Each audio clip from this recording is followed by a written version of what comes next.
Welcome back mga ka-TV. Ang video na tatalakayin natin ngayon ay ang chapter 28 ng Failure Frame.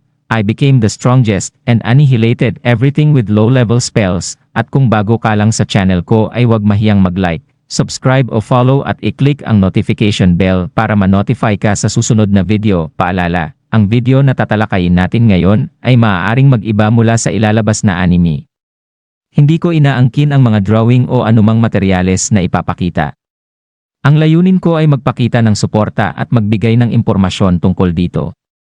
Ang lahat ng kredito ay nananatili sa mga orihinal na may-ari. Maraming salamat. Ang usapan ay umiikot sa isang grupo ng mga karakter, Memori, Liz, Eve, Seras, at Pigimaru na naghahanda para sa isang mapanganib na paglalakbay habang nagtatatag ng tiwala at tinatalakay ang kani-kanilang mga papel sa grupo. Si Lizbeth, na nagpapakilala bilang Liz, ay nagpahayag ng kagustuhang sumama kay Memori sa kanyang paglalakbay kasama si Eve, sa kabila ng kaalaman sa mga panganib na maaaring kaharapin nila.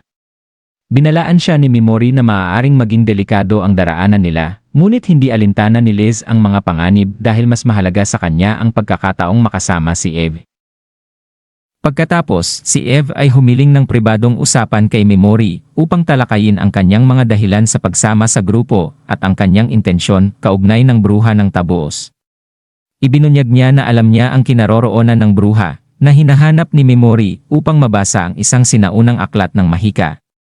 Dahil sa nakaraang mga karanasan ni Eve na naloko siya dahil sa kanyang pagiging inosente, maingat siya, ngunit sa huli ay nagpa siyang magtiwala kay Memori.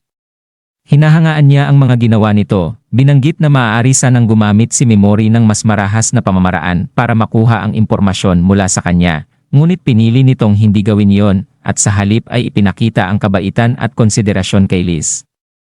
Ayon kay Eve, ito ang isa sa mga dahilan kung bakit nararamdaman niyang maaari siyang magtiwala kay Memori sa kabila ng kanyang mga kamakailang karanasan na niloko siya ng iba, habang nagpapatuloy ang grupo sa kagubatan. Tinatalakay nina Memori at Seras ang kanilang ruta at ang mga panganib na naghihintay sa kanila sa Monster Zone, lalo na ang isang uri ng halimaw na kilala bilang human-faced.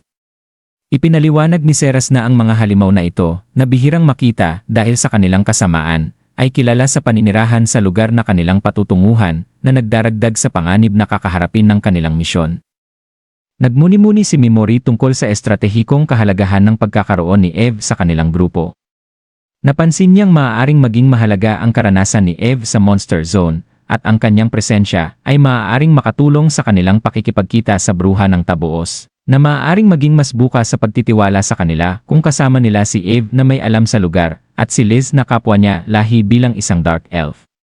Ang desisyon ni Memori na isama si Liz sa kabila ng posibleng pagtingin sa kanya bilang isang pabigat ay nakaugat sa kanyang malasakit sa sitwasyon ni Liz na nakita niyang may pagkakatulad sa kanyang sariling madilim na nakaraan. Pakiramdam niya ay may malaking responsibilidad siyang protektahan si Liz at tiyakin ang kanyang kaligayahan.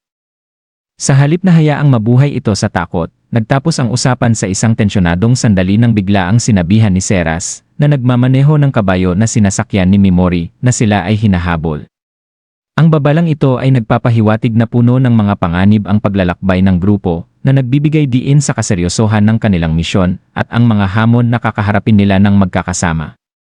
At diyan nagtatapos ang chapter 28 ng Failure Frame. Muli kung bago ka lang sa channel ko ay huwag kalimutan mag-like, subscribe o follow para masali ka sa notification squad. Maraming salamat.